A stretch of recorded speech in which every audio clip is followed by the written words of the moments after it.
का जो टॉपिक है वो है ब्राह्मण का बिछाया हुआ जाल। ब्राह्मणों ने एक जाल बिछाया, वो ये कि उन्होंने बताया कि प्रजापति विराट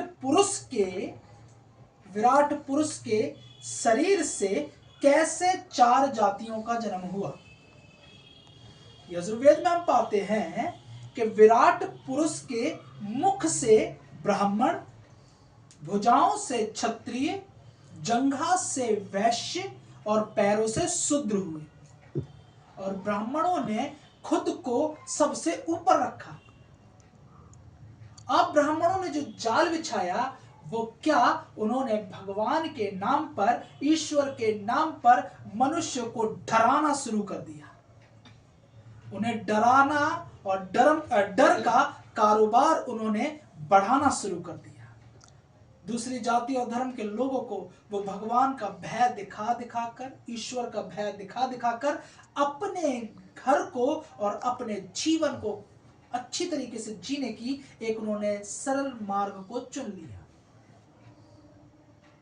उन्होंने हर एक तकलीफ से निवारण करने के लिए एक नए भगवान का निर्माण किया। जैसे हवा, ब्यार, भूत 25 से बचने के लिए उन्होंने हनुमान का निर्माण कर दिया। कहते हैं कि हनुमान के मंदिर का निर्माण करो, भूत 50 पास नहीं आएंगे। शिव जी का मंदिर बनाओ, वो भूत 50 के देवता हैं, भूतों के देव हैं वो।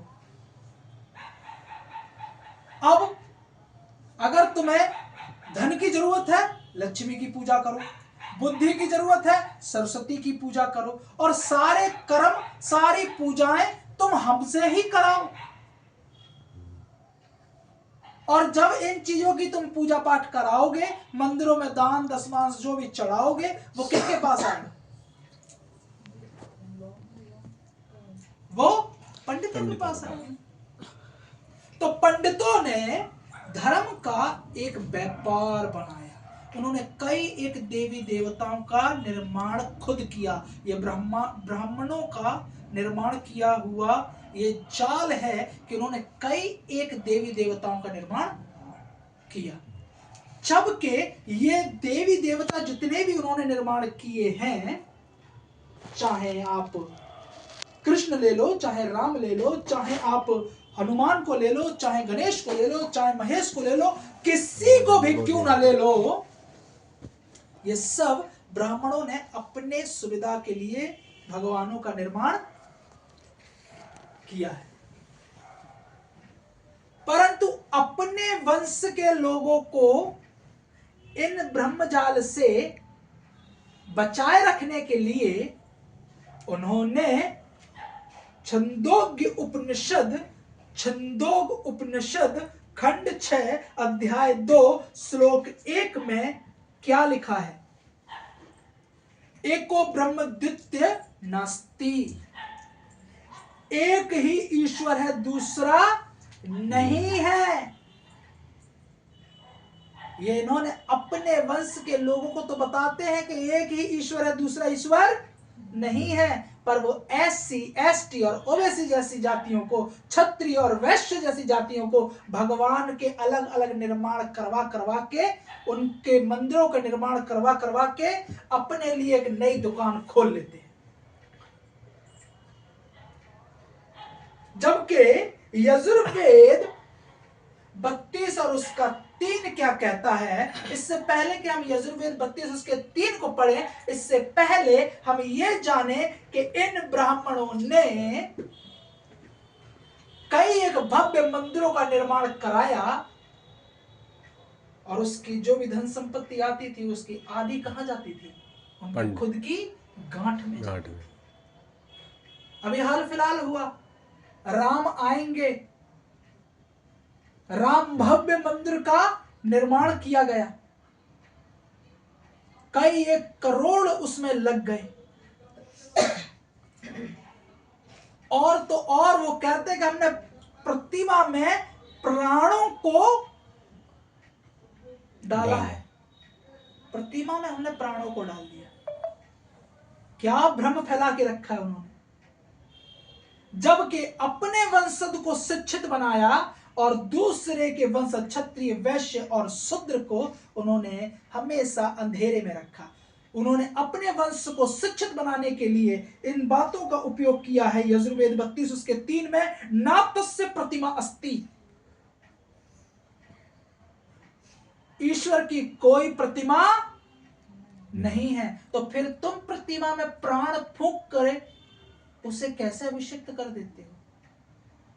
और तुम बेवकूफ बना रहे हो क्षत्रिय, वैश्य और शूद्रों को। और सबसे ज्यादा धर्म के नाम पर क्षत्रिय, वैश्य और शूद्र ही अपना धन देते हैं। वो आस्था के नाम पर वो अपना आधा से ज्यादा जीवन दान में लगा देते हैं। और फायदा किसको मिलता है? उन ब्राह्मणों को जो कभी तुम्हें अपने बराबर भी बैठने नहीं देते। वो तुम्हारे दिए हुए पैसे से मंदिर का निर्माण करवाएंगे, पर तुम्हें उस मंदिर में जाने नहीं देंगे। और तुम ऐसे बेवकूफ हो कि अपना पैसा भी देते हो और जिस भगवान की चौखट पर तुम्हें चढ़ने नहीं देते उसे अपना भगवान मान के ता उम्र उसकी पूजा करते रहते हो। याद रखो, अगर आपने मंदिर में दान वान करना बंद कर दिया ना, जो ब्राह्मण अंदर कहता है ना कि मंदिर के अंदर भगवान बैठा है, वो खुद बाहर आके कहेगा कि अंदर कोई नहीं है। पर वो क्यों आपको बताता है कि अंदर भगवान है? क्योंकि वो जानता है कि आप ये सुनोगे कि अंदर भगवान है तो आप भगवान को खुश करने के लिए कुछ दोगे। जबकि सृष्टि के आरंभ से ऋग्वेद बताता है 10 और उसका श्लोक 129, सृष्टि के आरंभ में ना तो सत्य था ना असत्य, केवल सर्वोच्च शक्ति थी। सृष्टि के आरंभ में ना तो सत्य था ना असत्य था, केवल सर्वोच्च शक्ति थी जो इस पूरे ब्रह्मांड को चला रही थी। पर ब्राह्मणों ने अपने आप को ब्रह्म के स्वरूप बना लिया है। उस सर्वशक्तिमान के स्वरूप ब्राह्मणों ने अपने आप को बना लिया है। मुझे बड़ा दुख होता है जब मैं देखता हूं कि कई जगह पोस्ट मैंने देखा है फेसबुक में या अदर्स किसी में, वो शिवलिंग के ऊपर ब्राह्मण अपने पैर रखे हुए हैं और उसके ऊपर लोग दूध चढ़ा रहे हैं। मतलब ब्राह्मण उस शिव से ज्यादा बड़ा बन गया, शिव के सर पे पैर रख के। हाँ? ये ब्राह्मणों का बिछाया हुआ जाल है। आज SC ST क्षत्रिय और वैश्यों को ये समझने की जरूरत है। जो ब्राह्मण नदियों की पूजा कराते हैं, पूरे दिन नदियों पे वो पड़े रहते हैं। कुंभ के मेले में देखना, पूरे दिन वो कहां है? नदियों में, नदियों के किनारे पड़े हुए हैं। कहते हैं कि यहां तुम्हारे पाप धोए जाएंगे, और वो खुद वहीं किनारे में जाके शौच करते हैं। वो पानी कहां जा रहा है? उसी नदी में जिसे तुम माता करके पूज रहे हो और खुद की गंदगी वहां डाल रहे हो, दूषित कर रहे हो। और यही काम अगर कोई दूसरा कर ले तो वो पापी है। ये ब्राह्मणों का बिछाया हुआ जाल है। और अगर कोई छोटी जाति का व्यक्ति, खास करके हमारे भारत में भी बहुत चल रहा है, अगर कोई छोटी जाति का व्यक्ति धर्म को बदल देता है, ऐसे ऐसे मलिच्छ धर्म में कौन रहेगा? पहले एक बात बताओ। मनुस्मृति के अनुसार अगर देखा जाए तो शूद्र की तो कोई भी जगह नहीं है, खास करके इस भारत में। केरल में बताया जाता है, केरल में शूद्र जाति की स्त्रियों को छाती पे कपड़े पहनने की इजाजत नहीं थी। अगर वो छाती पे कपड़े पहन लेती तो उन्हें टैक्स देना पड़ता था। किन्हें? ब्राह्मणों को। और टैक्स क्या था? मैं खुल के नहीं बोलूंगा, आप समझदार हैं, आप जानते हैं। यहां तक कि वो शूद्र की बहू बेटी से जो पहली संतान होगी वो शूद्र से नहीं होगी। ब्याह के अगर कोई शूद्र अपनी पत्नी को लाया है तो वो पहले पत्नी ब्राह्मणों के पास जाएगी। पहली संतान जो होगी वो ब्राह्मणों से होगी। और उनका कहना यह था कि तुम्हारी जाति में सब तो मंद बुद्धि है, पहली संतान तो बुद्धिमान हो, इसलिए हमसे वो वंश लो। ये ब्राह्मणों का बिछाया हुआ जाल है जो तुम्हें मंदिर की चौखट पे नहीं चढ़ने देता, पर तुम्हारी बहन बेटियों को अपने बिस्तर पे उठा लेता है। ये ब्राह्मणों का बिछाया हुआ जाल है। आज इस जाल को समझने की मुझे और तुम्हें जरूरत है। तुम धर्म के नाम पर अगर तुम्हें सत्य को जानना ही है तो खोज करो सत्य की। इन असत्य की बनी बनाई कहानियों के पीछे क्यों भटकते हो? ये ब्राह्मणों ने कहानियों का निर्माण किया। क्या कहानी बनाई कि माता पार्वती नहाने जा रही थी, उन्होंने अपने उबटन से एक बच्चे को बनाया, उसमें जान डाली और उसे बाहर बैठा दिया कि कोई अगर अंदर आए तो उसे रोकना। शंकर, ये ब्राह्मणों का बना हुआ जाल है, ये कहानी है। उन्होंने कहा कि शंकर जी आए, बच्चे के साथ तर्क वितर्क किया और क्रोधित होकर बच्चे को मार दिया। ये कहानी है, जबकि सत्य में ईश्वर की हम सब संतान हैं। ईश्वर अपनी संतान को नुकसान नहीं पहुंचाता। जैसे मैं और आप अपनी संतान को नुकसान नहीं पहुंचाते, चाहे संतान कितनी ही निकम्मी क्यों ना हो, कितनी ही हटीली क्यों ना हो, कितनी ही ढीठ क्यों ना हो, फिर भी हम अपनी संतान को प्यार करते हैं। ऐसे ही परमात्मा अपनी संतान को प्यार करता है। पर इन झूठे ब्राह्मणों को देखो कि परमात्मा को वो हीरो भी बना देते हैं और परमात्मा को समय आने पर विलन भी बना देते हैं। बच्चे को मरवा दिया। अब दुर्भाग्य देखो कि पार्वती फुट फुट के रो रही हैं। पार्वती कम से कम ये तो सोचती कि ये तो मेरा ही उबटन है, कल फिर नहाऊंगी, फिर उबटन निकलेगा, एक बच्चा फिर बना दूंगी, या इसी बच्चे में जान फिर से फूंक दूंगी। तुमने तो उबटन में जान फूंकी, तो फिर उस पड़े हुए को फिर से बना के फिर जान फूंक देती। उसमें इतने रोने पटकने की क्या बात थी? ये ब्राह्मणों की बनाई कहानी कि जब तक इंटरेस्ट नहीं आएगा कहानी में, तब तक सुनने वाले मजे कैसे लेंगे? वो सिचुएशन को और गंभीर बनाते चले जाते हैं कि लोग उस कहानी में डूब जाएं और फिर उसी कहानी को सत्य समझ के उस पर चलने लगे। और फिर कहानी में ट्विस्ट तो तब आया जब उस उबटन के बनाए हुए बालक के सर पर एक हाथी का सर चिपका दिया। क्यों भैया? जब आपने उबटन से पूरा बच्चा बनाया तो फिर से थोड़े से उबटन से एक सर बना देते। हाथी का सर लगाने की क्या जरूरत पड़ती? पर इन ब्राह्मणों ने कभी भी तुम्हें तर्क करने के लिए इजाजत नहीं दी। उन्होंने तुम्हें जो सिखाया वही सत्य है, उसे मानो और उसी पे चलो। ये ब्राह्मण, ये दोगले, ये कहते हैं कि ये एसटी एससी, ये छोटी जाति के लोग धर्म परिवर्तन करते हैं, ये ईसाई बन रहे हैं। पर सत्य पता है क्या है? सबसे पहले अगर धर्म परिवर्तन किसी ने किया था तो वो था नबूथिरी ब्राह्मणों के एक समूह। नबूथिरी ब्राह्मणों का एक समूह जिन्होंने सबसे पहले अपना धर्म परिवर्तन किया था। जब थॉमस के द्वारा उन्हें यीशु मसीह का वचन सुनाया गया तो उन्होंने यीशु मसीह के वचन को ग्रहण किया और थॉमस के पीछे चलने लगे। सबसे पहले ईसाई अगर इस देश में कोई बना है तो वो ब्राह्मण है। ब्राह्मणों ने अपना धर्म सबसे पहले परिवर्तन किया। एसटी एससी ने धर्म परिवर्तन नहीं किया, उन्होंने मन परिवर्तन किया। और थॉमस कौन थे? थॉमस वे थे जो यीशु मसीह के 12 चेलों में से एक थे। और थॉमस ने कभी भी धर्म परिवर्तन करने का प्रचार नहीं किया, उन्होंने मन परिवर्तन करने का प्रचार किया।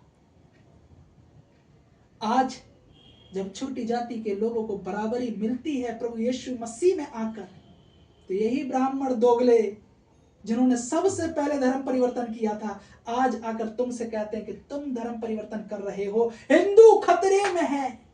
खुद कहते हो हिंदू खतरे में। हिंदू खतरे में नहीं है। आज जो चल रहा है ना, इससे हिंदुस्तान खतरे में है। हिंदू खतरे में नहीं है, हिंदुस्तान खतरे में है। ये दोगले हैं। जब अंग्रेजों से भारत जब जूझ रहा था आजादी के लिए, उस समय भगत सिंह, राजगुरु और सुखदेव, इन तीनों के विपक्ष में जो अंग्रेजों की तरफ से जो लड़ रहा था वो ब्राह्मण वकील था,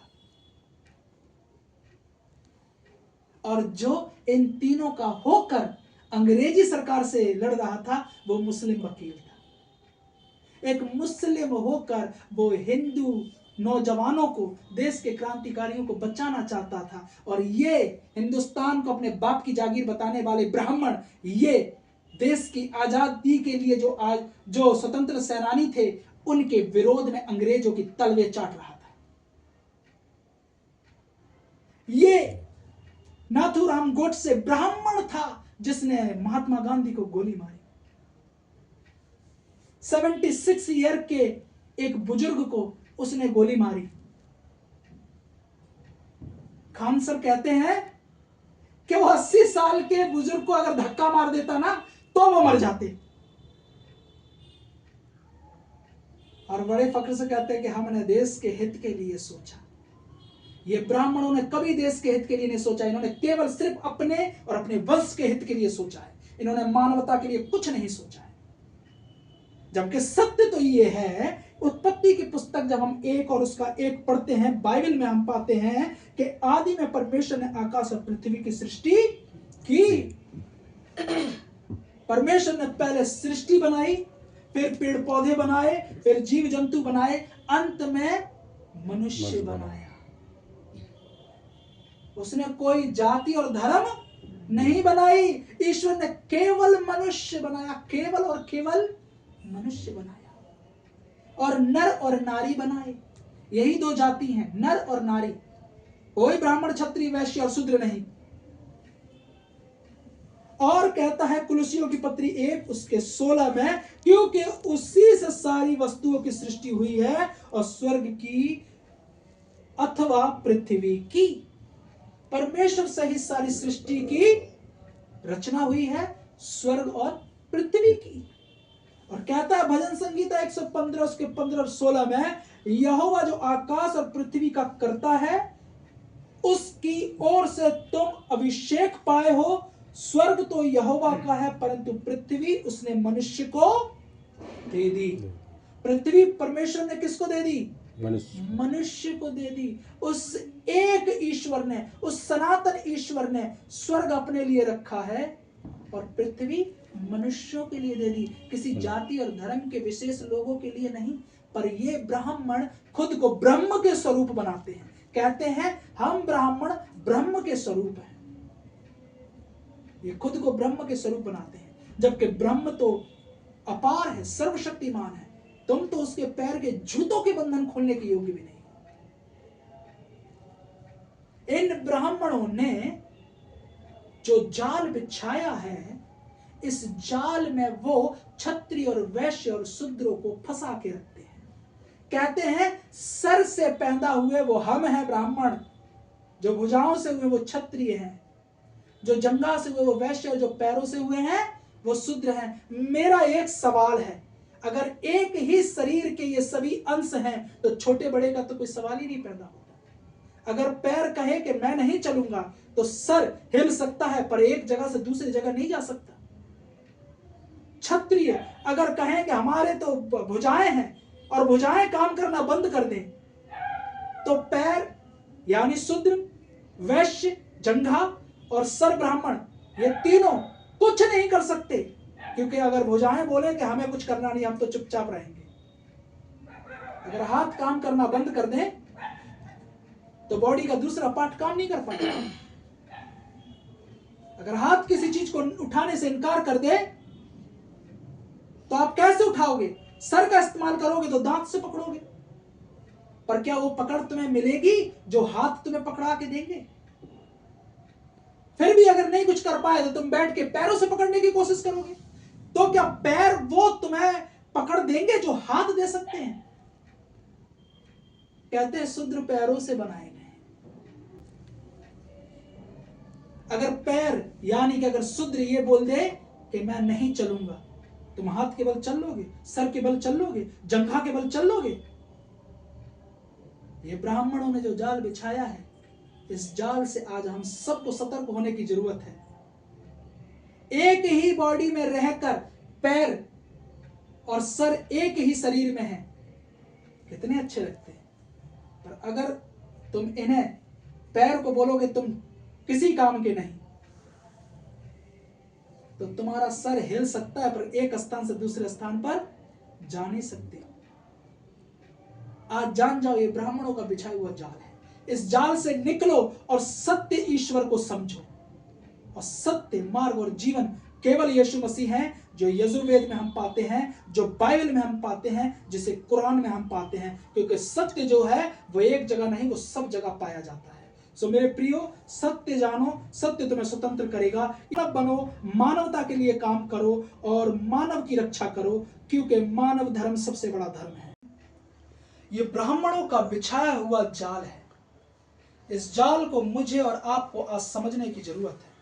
आज SC, ST और OBC में जो आने वाले सरनेम हैं, लाल, पासवान, भारती, चौहान, वाल्मीकि, जाटव, यादव, धोबी, कौरी, गढ़रिये, आज हम सबको ये जानने की जरूरत है कि ब्राह्मणों के जाल से हमें निकलना है। फिर भी आपको स्वतंत्रता मिली है, आप स्वतंत्र होकर गंभीरता को समझें और इन ब्राह्मणों के जालों को समझने की कोशिश करें, सत्य ईश्वर को पहचानें। आगे आपके ऊपर है कि आप उन्हीं चीजों को अभी भी पकड़े रहोगे जो आपके पूर्वज पकड़े हुए थे, कि आप बढ़ते हुए इस तरक्की करते हुए देश में अपने जीवन में भी शिक्षा के द्वारा सत्य को जानकर सत्य की ओर मुड़ोगे। आपके हाथों में है, आपको जहां जाना है आप जा सकते हैं। अपनी राय हमें जरूर बताएं और आपकी राय के द्वारा हम और बेहतर तरीके से आपको बताएंगे कि ईश्वर क्या चाहता है आपके जीवन से। ईश्वर आपको धर्म के नाम पे लड़वाना नहीं चाहता, वरन वो मनुष्य के रूप में आपको यह बताना चाहता है कि ईश्वर मंदिर मस्जिद और गिरजे में नहीं, वो हर एक मनुष्य में है। जो कोई मनुष्य में होकर सेवा करेगा वो ईश्वर को देख सकेगा। ईश्वर आप सबके साथ बना रहे। आमीन।